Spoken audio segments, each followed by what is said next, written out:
I made around $140 today trading the S&P, and here's the trade. All right, so right here is the trade. I did have this set up already. Right, as you guys can see, there's the executions and everything.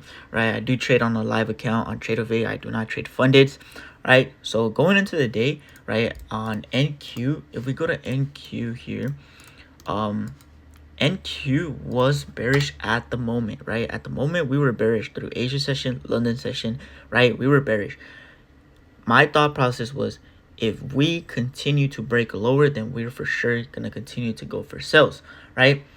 Obviously, it did not do that, right? But so when I went to SPY was bullish, right? So NQ was bearish and S&P was bullish, right? We weren't breaking any lows, but if S&P would have broken this low right here in London, then yes, I would have probably gone for sales, right? It did not do that. So NQ and SPY, well, NQ went from bearish to bullish, and then the S&P just went bullish, right? If we go down to the lower time frames right here, we had a push to the upside right here, and then we had created a 5-minute demand zone.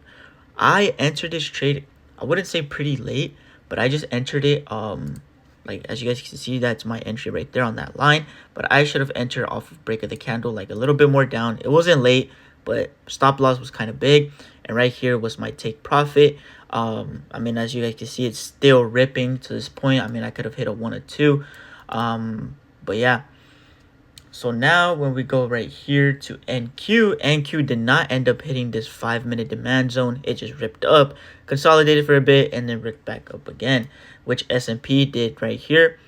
Pushed back up, hit that demand zone, and ripped up to the upside, right? So right here, this was a good trade. I should have held a little bit longer, just because as you guys can see, we're on all-time high, so you don't know how long it's gonna rip. But I should have trailed my take profit, and as you guys can see, I would have probably hit a 1 or 2 RR, but I only hit a 1.5 RR, which is, it is what it is, right? But yeah, first week of May, it was pretty rough.